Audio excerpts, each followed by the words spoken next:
clinical trial studies. Do you remember this graph? You don't remember.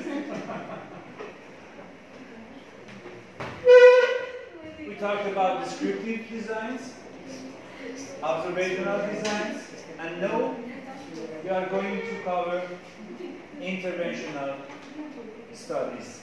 And the most important design in this group is clinical trial. Okay? So, what is clinical trial? This design is very important design because our decisions about the efficacy and effectiveness of the treatment that we are receiving and that we will be prescribing is based on the results of clinical trials. Okay? So it is defined. There is a definition that is provided by WHO, by World Health Organization. Okay? A clinical trial is by definition is any research study that prospectively assigns human participants or groups of humans to one or more health-related interventions to evaluate the effects on health outcomes. So this is the definition, and there are some keywords in this definition. Clinical trial is a prospective design, means there is a follow-up, and we see how well actually our intervention works among patients. So it is prospective. There is human participants. So some experimental studies done on, for example, animals are not clinical trials. They are experimental studies. Okay? Basic studies that make actually the baseline for development of a new product done by basic scientists are not clinical trials. They are basic science studies. So clinical trials are done on human participants. It is acting science, right? It is acting portion. Yeah. Action. Yeah. And there are health-related interventions. There are some interventions and there are some outcomes. We will proceed and we'll see what are these keywords meaning. Clinical trials may also be referred as interventional trials. But I said that interventional studies that are done on animals, they are not clinical trials. They are experimental design. They are interventional, but they are not clinical trials. Interventions include, but are not restricted to drugs, cells, or other biological products. They can be surgical procedures, radiologic procedures, devices, these behavioral treatments, process of care changes, and preventive care. So they are not restricted to drugs and therapeutic agents. And the definition includes phase 1 to phase 4 trials. That's why clinical trials are on the top of individual studies. They provide actually better evidence than descriptive studies, but that's true. Case control studies, cohort studies, or any other observational and individual studies. So, in the pyramid of evidence, actually, in terms of level of evidence, randomized control trials or clinical trials are on the top. Compared with cohort studies, case control studies, case cohort reports, and other kinds of expert opinion and so on. But clinical trials are step by step. It means that we cannot study suddenly try or investigate a new product on human participants, comparing to a control group.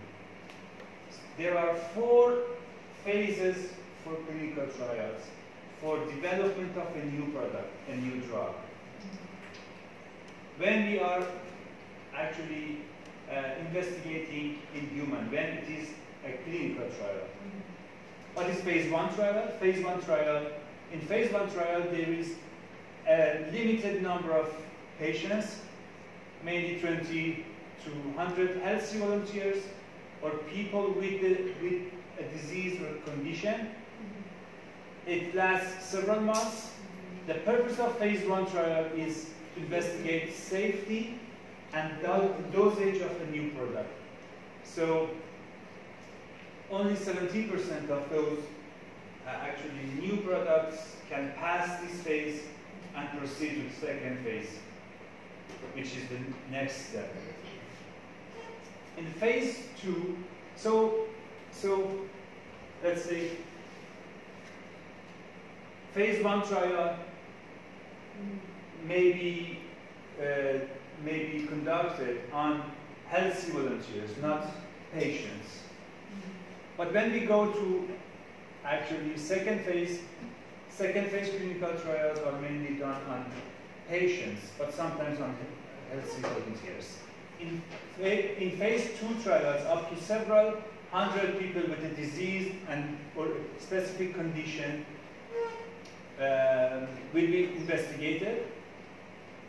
It lasts several months to even a few years, maybe up to 2 years, 3 years.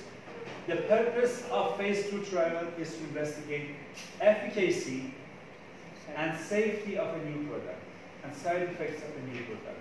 So the main purpose of phase 2 trial is investigating safety of a new product, because it is very important.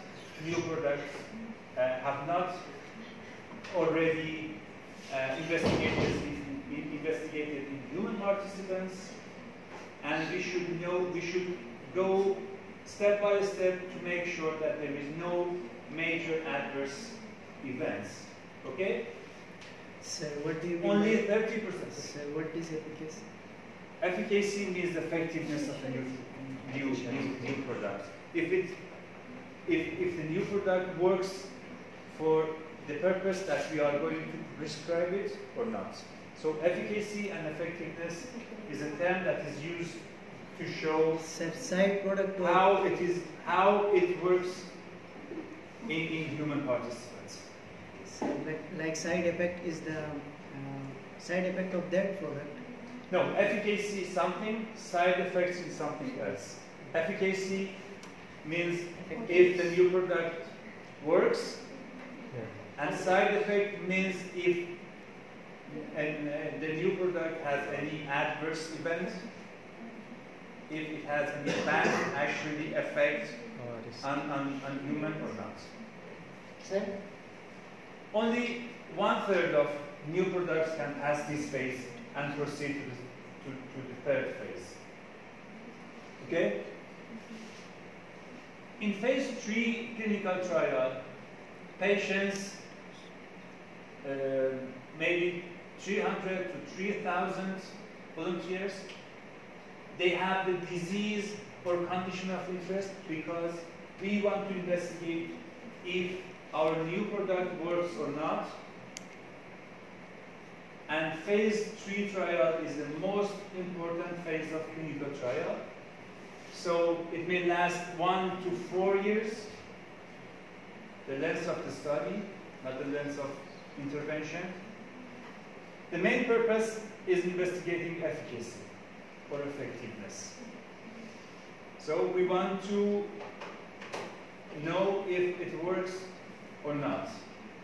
So the phase 3 trial or the third phase of clinical trial is the most important one. And only 25 to 30% of new products can pass this phase 3 trial. It is typically expected that there will be at least 2 successful phase 3 trials before it was approved for prescription in the market. So, for example, Food and Drug Administration of the United States wants investigators or wants pharmaceutical industry to show in two independent phase 3 trials that their drug is working. So, at least 2 successful phase 3 trials is needed to approve the drug. For example, for treatment of COVID-19. Come and sit here, please. Please, come and sit here. You distract me, sorry. Okay? But we don't stop at this stage. Because the number of participants, even in phase 3 trial, are limited. 300 to 3,000 participants. But some adverse events are very rare. After approval by FDA and after prescribing by doctors in the market, we should actually follow those who receive the drug to see if there is any rare adverse event or not.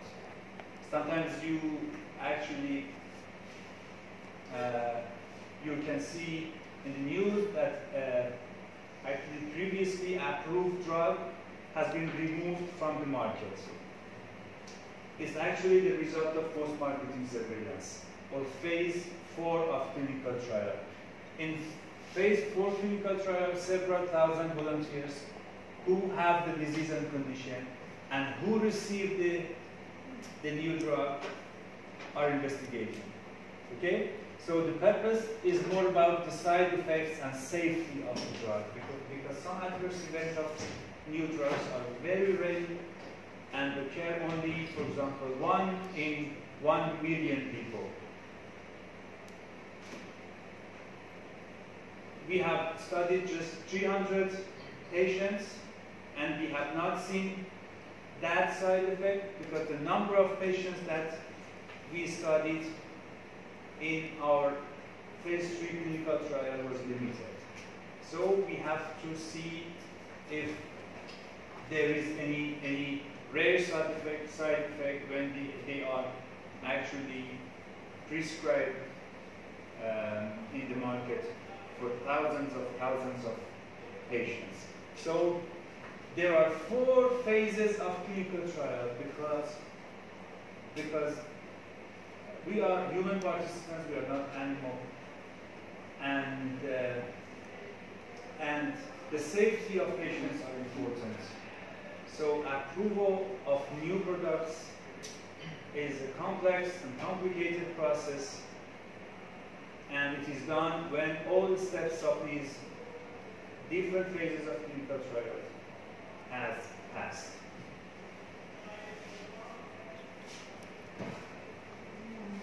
So there is a guideline for designing and conducting clinical trial, so-called Good Clinical Practice or GCP.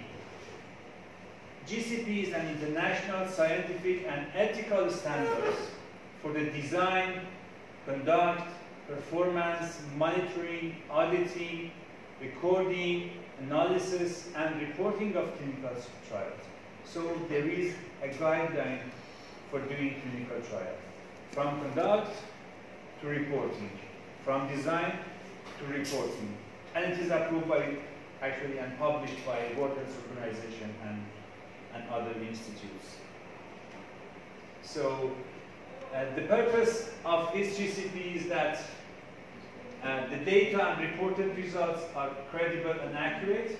The rights, integrity, and confidentiality of trial subjects, who are human participants, are protected. So these are purpose of publishing Good Clinical Practice or GCP. These are main components of randomized clinical trials. Study population, interventions, randomization, blinding, and outcomes are main components of clinical trials. The first one is study population. The study population is the subset of the population with the condition or characteristics of interest defined by the eligibility criteria. So, for example, if you want to see if a new drug actually can control blood sugar or blood pressure, so we have to study on diabetic patients or hypertensive patients. So, study population would be patients who have diabetes, patients who have hypertension. Okay? What is eligibility criteria? Eligibility criteria is actually a collection of criteria, which is inclusion criteria. Inclusion criteria are actually some characteristics that patient must have to be included in this study. What is exclusion criteria?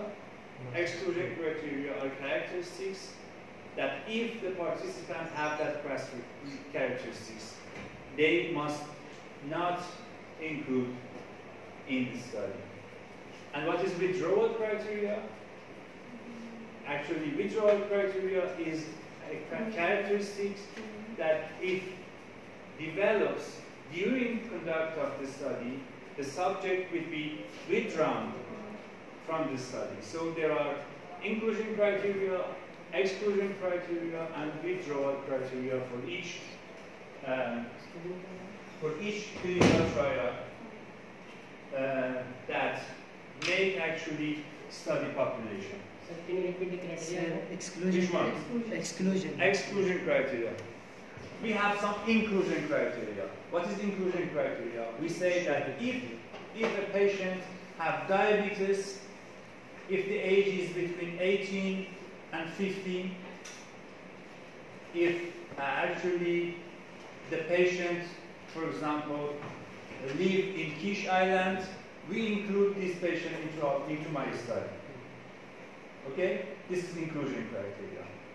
Exclusion criteria are characteristics that if they exist in our patient, we do not include, we do not enter that patient to our study.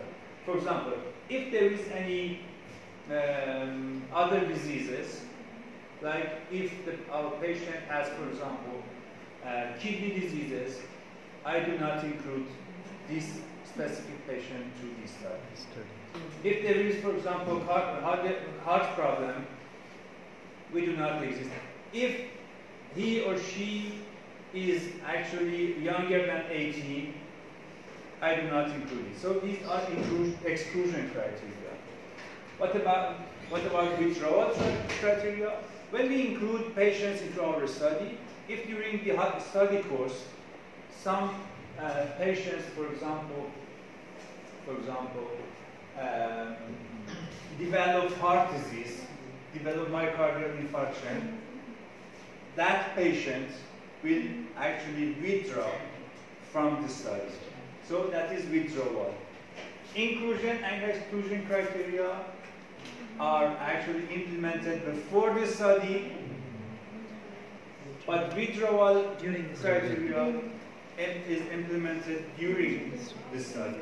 So these criteria guarantee actually the generalizability in randomized controlled trials, which is how much we can generalize our result to other populations. Can we generalize the result of our study in Kish Island, for example, to other provinces or other countries? It depends on these criteria. If the patients in, for example, Kish Island are the same as the patients in Tanzania, we can generalize the results of this study to Tanzania. If it's not, we cannot generalize. Okay? This is study population. What about intervention? Actually, a process or action that is the focus of the clinical trial. Where are you going? Please, just 20 minutes. And the class is empty. Or action, that is the focus of the clinical trial study, is intervention. This is the focus of our study, because that is a drug that we are investigating if it is effective or not. Okay? That is intervention. That's why we are doing the clinical trial. The intervention is very important and is the focus of clinical trial. Interventions include drugs, medical devices, procedures, vaccines, or other products. So they are not limited to only drugs. They can be any other form of intervention. And interventions can also include non-invasive approaches, such as education. Maybe we want to see if a method of education works or not. Maybe we want to see if a diet, for example, Mediterranean diet, works for actually preventing cardiovascular disease or not, or some kinds of exercise. Okay? So this is interventions, and based on the intervention, we have different types of trial designs. Okay? Various trial designs are used in clinical trials. Single-arm design, parallel group design, crossover design, group allocation, factorial, large, simple, equivalency, non-inferiority, adaptive. These are most common types of trial design. But most of clinical trials are maybe 95% of clinical trials are actually those for first four designs that I want to mention in this session. So this is single-arm trial, or before-after trial. Sometimes we call it as interventional case series. Okay? So what is this design? Sometimes we, for example, want to see if this drug can control blood pressure in hypertensive patients. So we measure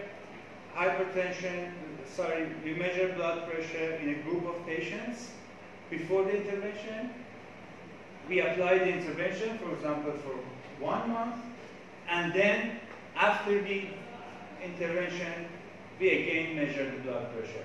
So we can compare before and after intervention and see if blood pressure has changed or not.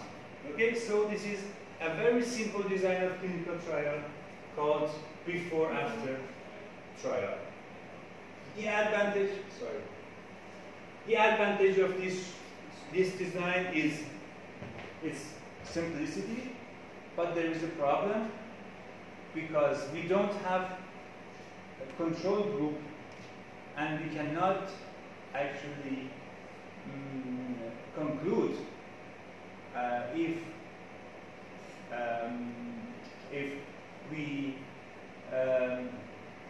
we didn't actually apply the intervention, what happens to the outcome of interest. So the lack of control group is disadvantage of this design. So we mainly do design in which we have control group, so-called parallel group design. Parallel group design is a gold standard of clinical research. We have patients, we randomize patients, we randomly assign and allocate patients to one of investigational groups, to group A, group B, group C, group 1, group 2, group 3. And actually each group received an intervention, and we will see what happens to each group, and we can compare between the groups. We saw this design in previous session. We have a defined population, for example, diabetic patients. We randomly assign these patients into one of these groups to receive either new treatment or current treatment. Okay? And see if the rate of improvement is different in new treatment compared to current treatment. Okay? So this is parallel group design. In parallel group design, we may have more than two groups. Maybe we have intervention A, intervention B, and placebo and no treatment. Okay? So this is the classical parallel group design, which has two arms, but there may be more than two arms in parallel group design. Another design is crossover design, or standard 2x2 crossover design. The design is like here. We randomize patients into group A or group B. In the first period, group A received investigational drug and group B received placebo. Okay? This is in the first period. But in the second period, those who have previously received drug receive placebo, and those who have in the period 1 received placebo will receive drug. So all patients receive both drug and placebo, but in different periods. Okay? To make sure that receiving drug in the period 1 doesn't affect period 2, there is a washout period. Maybe we wait for 1 month to make sure that the effect doesn't transfer from period 1 to the period 2. So this is standard crossover design. What is placebo? Placebo is a product exactly the same as the investigational drug, but it doesn't contain any effective material. So the placebo is a fake drug. Okay? A fake drug. It's exactly the same, exactly the same color, but it doesn't contain any effective material. So there are two main problems in crossover design. The first one is carryover effect, which means that there may be an effect which carries from period 1 to period 2. For this, for this disadvantage, we should have washout period. The washout period should be long enough to make sure that there is no effect transfer from period A to period 2. Another problem is period effect. What is period effect? Actually, the order in which the therapies are implemented actually affect the results of, or effectiveness or efficacy of our trial. So this is actually some kinds of psychological response, and the study has shown that if the patient receives drug in the first period or in the second period, affect actually their response to that specific intervention. So we should take into account in the analysis of data from crossover design these two phenomena, carryover effect and period effect, which is very common in crossover designs. Another common design is factorial design. What is factorial design? You know, there are four, in classical factorial design, in typical factorial design, there are 4 groups. One group receives only drug A. One group receives only drug B. Another group receives both A and B. and another group received none of them. What's the purpose of this design? Is to investigate if there is any interaction, there is any synergistic effect between treatment A and B.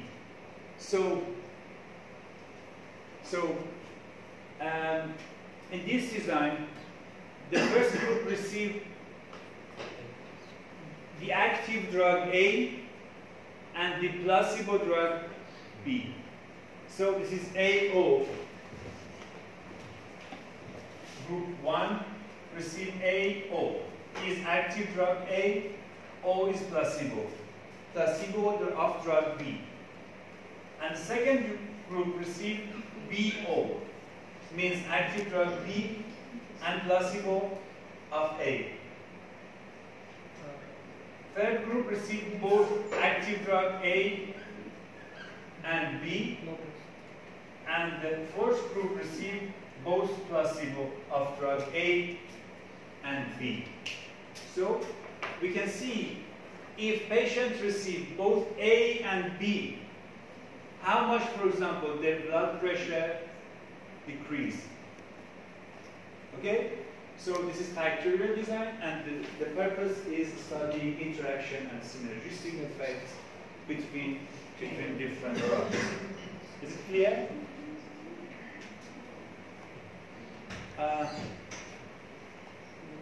So these are common, very common designs in clinical trials, comprising 99% of all clinical trials. Various designs can be used, but they are not common, and they are so complicated in design, in randomization process, and in the analysis, and they are beyond the scope of this class. Let's go to randomization, which is the third component of randomization trial or clinical trials. You know, the main distinguished feature of randomized clinical trial that makes them the best evidence among individual studies is randomization. So randomization or random allocation is the heart of clinical trials. What does that mean? By randomization or random allocation or random assignment,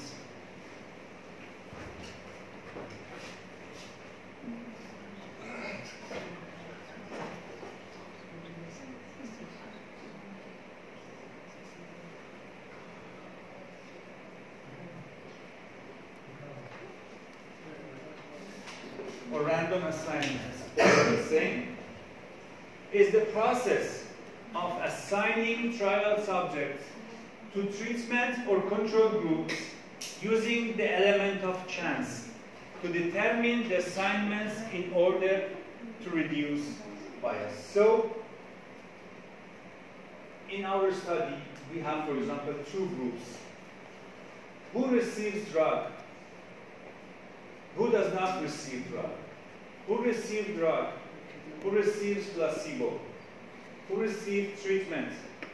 Who receives no treatment? How can we decide about that? By chance. At random. How? By flipping a coin? Why not? Yeah. We can decide by flipping the coin. If there is, for example, head, we can receive treatment. If it is tail, we can go to the placebo group.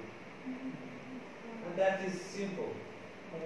But sometimes we do it by actually computer software, or by a table of or by a table with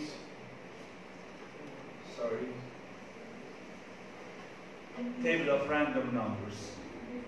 So instead of actually flipping the coin each time we want to decide which group we should assign this patient, we can go to actually the table of random numbers and use this table. Okay, so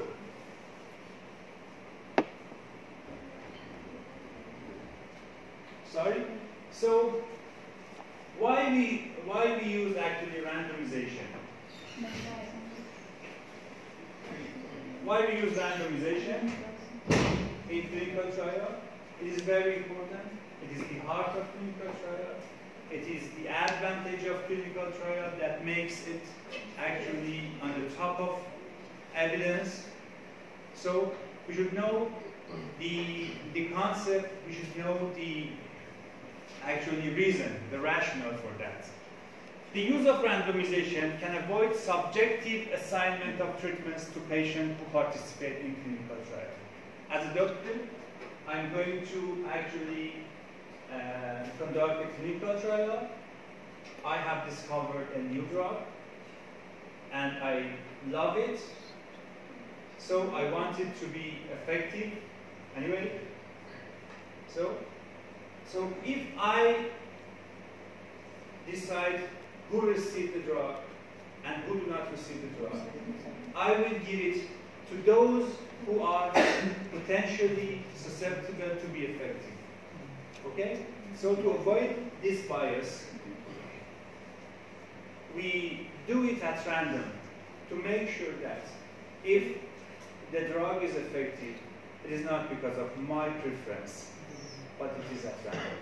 But it actually effective because it is effective, not because I, for example, choose those who have mild symptoms. Okay? So randomization is done to avoid subjective assignment of treatment to patients who participate in clinical trials. And randomization tends to produce a study group comparable. By doing randomization, we make investigational groups, those who receive treatment, those who receive placebo, comparable in terms of known and unknown risk factors.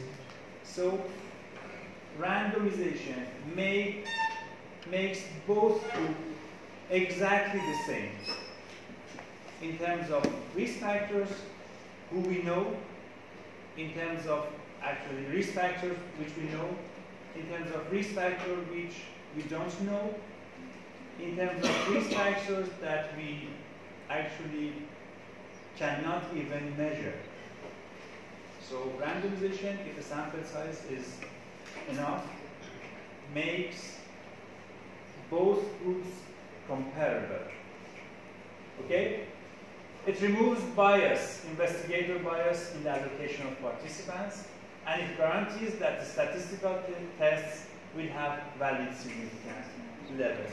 So the main effect of randomization is making investigational group comparable, to make sure that if drug is effective, that's only because it's effective, not because of other confounders. Okay? So there's a difference between random sampling and random allocation. They are absolutely different concepts.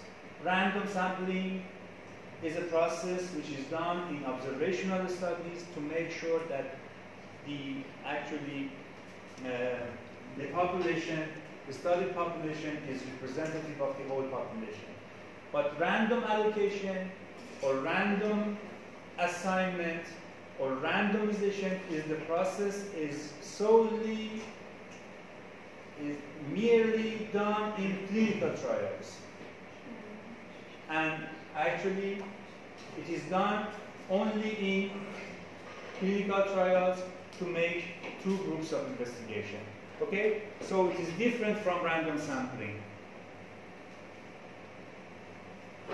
There are different methods for randomization. Some of them are very complicated. Complete or simple randomization, restricted randomization, including permuted blood randomization, and stratified randomization and adaptive randomization. So there are many, many methods for randomization, but the concept for all of them are the same. We make comparable groups to investigate our drug. So it is like flipping a coin, but uses easier or faster actually methods by computer softwares or a random table of random numbers. So it is very simple. For example, if you want to know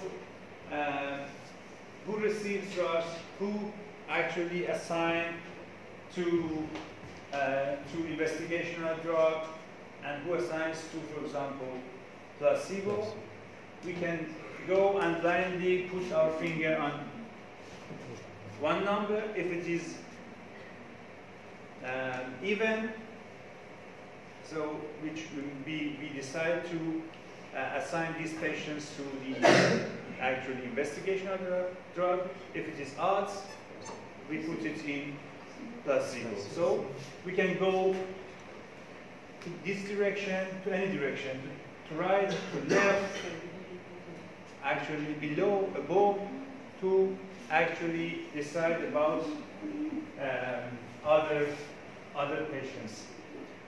The important thing that I want to mention is that we can sit in the clinic, and each patient who comes to our clinic decide by coin or by table of random numbers which group he or she is assigned.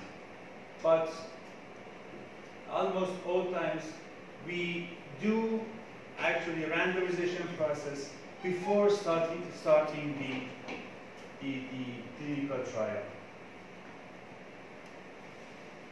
Because people come to our clinic one by one, we don't have, for example, 200 patients at the beginning and say, okay, you 100 cases, please go and receive drug, and you go and receive placebo. Patients come to our clinic one by one, and each time a patient comes to our clinic and we check inclusion and exclusion criteria, we should design if he or she should be assigned to investigational group or to the placebo group. So we do it in advance before starting the clinical trial for 200 cases.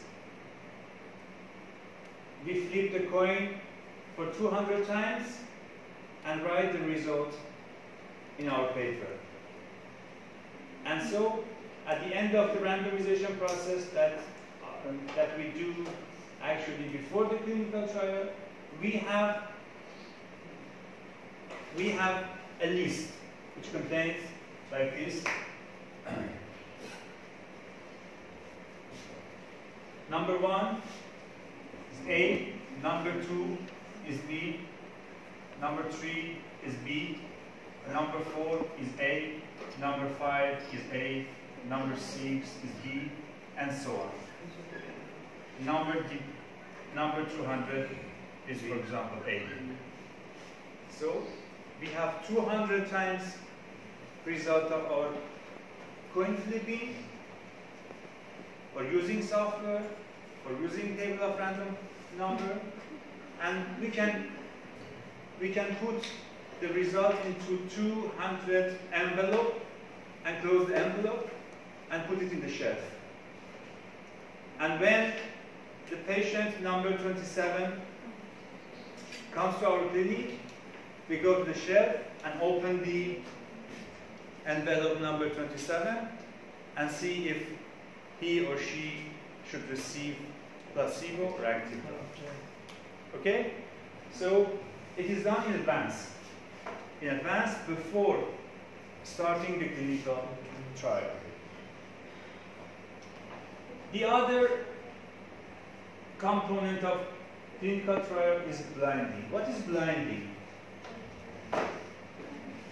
We have done randomization, but if you if those who involved in the process of clinical trial know who received drug, who received placebo,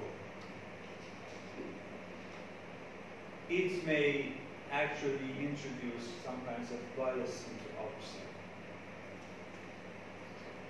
Because if I know that you have received my drug, I would like to actually, to examine you in such a way that my drug would be effective.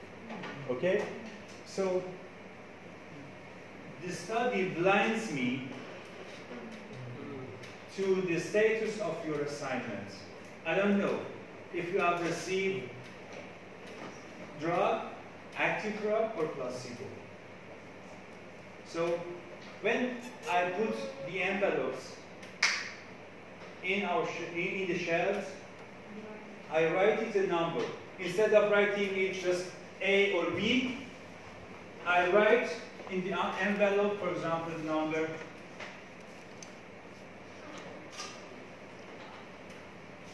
and write it on the actually the drug which is in another shelf.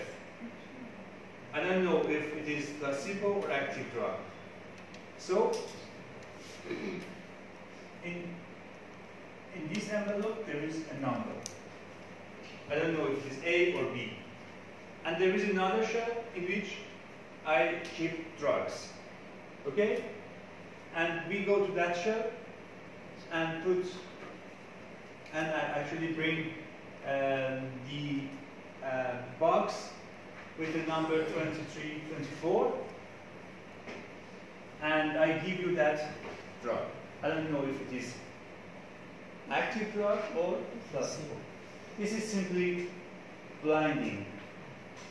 This is simply blinding. So, by definition, blinding is any attempt to make the various participants in a study unaware of the assigned treatments, so that they should not be influenced by their knowledge or preconception in their report, assessment, recording, analysis, and interpretation. So, who should be unaware? Me as a doctor, you as a patient, and those who analyze the results or interpret the results. So, there are some types of, actually level of masking or blinding. Some interventions cannot be blinded. For example, if I want to compare the results of a surgical procedure with another surgical procedure, I cannot blind actually the doctor, the surgeon, because he is doing the surgery. So it is open label for unblinded clinical trials. Some clinical trials are unblinded or open label. Welcome. But it's too late. Okay. Sometimes only patients or participants is blinded or is masked. So it is single blind. Single blind clinical trial is a clinical trial in which only patients are blinded in terms of the status of assignment. The doctor knows which treatment you receive, but you don't know. So this is single blind. There may be double blind clinical trial. Both participants and investigator or doctor don't know which treatment you are receiving. So this is double blind. Double blind is the standard of, actually gold standard of randomized controlled trial. So there is randomization, which is heart of clinical trial, and there is blindness, and the blindness is double blind. So if you see on the title of a paper that it is a double blind, randomized, control trial, you can rely on the results. Okay? There is another hypothetical blinding level, which is triple blind. Participants, investigators or doctors, and those who analyze the data are blind. We just say there are two groups. This is group A and this is group B. Please go and analyze the data. And we don't let them know which one is active drug, which one is placebo. And the analyst reports us the result, and then we see which one is drug and which one is placebo. So this is triple blind. So there are 4 levels of masking or blinding: unblinded or open label, single blind, double blind, and triple blind. So the last one, the last component of randomized control trials are outcomes. What are outcomes? Outcomes are that specific variable that we want to measure to see if our intervention works or not. For example, if we have developed a drug for controlling blood pressure, what is the outcome? Blood pressure. Must be controlled. Blood pressure is our outcome. What is our intervention? Intervention is the new drug. So the new drug is intervention, and outcome is blood pressure. Outcome or outcome measures are those variables that we measure to show the effect of our interventions. There may be primary outcome, secondary outcome, or some kinds of outcomes which are related to the safety. So what is an outcome measure? An outcome measure is the result of a treatment or intervention that is used to objectively determine the baseline function of a patient at the beginning of the clinical trial. So we measure blood pressure at the beginning to determine the status of blood pressure before actually applying the intervention. And then, once the treatment or intervention has commenced, the same instruments can be used to determine progress and efficacy. So, again, after the intervention, we measure blood pressure to see if it has changed or not. So, outcomes, especially continuous outcomes, should be measured before and after applying the intervention. Outcome measures normally stem from overarching goals and aims. How can we determine which outcome should be selected for our study, our clinical trial? It depends on the goal and objective of our clinical trial. Outcome measures should be measurable, it's clear, which indicates that they are assessed by a numerical value. So when we are measuring blood pressure, we say that actually the unit is millimeter mercury. Okay? So outcome measures or outcomes should be measurable. What is primary outcome? The most important outcome. In clinical trials, we don't measure only one outcome. We may have several outcomes in one clinical trial. We can investigate if our new drug works on hypertension, on blood pressure, systolic blood pressure, diastolic blood pressure, on mean arterial pressure, actually ankle pressure, ankle brachial pressure. So there may be more than one outcome. But we have to, in advance, choose one or more than one of them as primary outcome. the most important outcome, which is again related to goals of our clinical trial, goals of our study, is primary outcome. So the outcome measure of greatest importance specified in the protocol, so it should be set in advance. Usually the ones used in the power calculation for sample size determination is primary outcome. Most clinical studies have one primary outcome measure, but sometimes there is more than one, 2 or sometimes 3. For example, if we want to see if this drug works on, for example, the influenza, we should have more than outcome measure. Viral shedding from nose is an outcome. Viral load in the blood should be another outcome. So in this case, we have 2 primary outcomes. Viral load, which is measured in the blood, and viral shedding, which is measured in actually nose discharge. So there are 2 primary outcomes. 2 important outcomes are set as primary. The primary outcome measure are the main reason why you are conducting your study. So it is the main outcome measure. The main objective of our study. The main reason that we are conducting this study.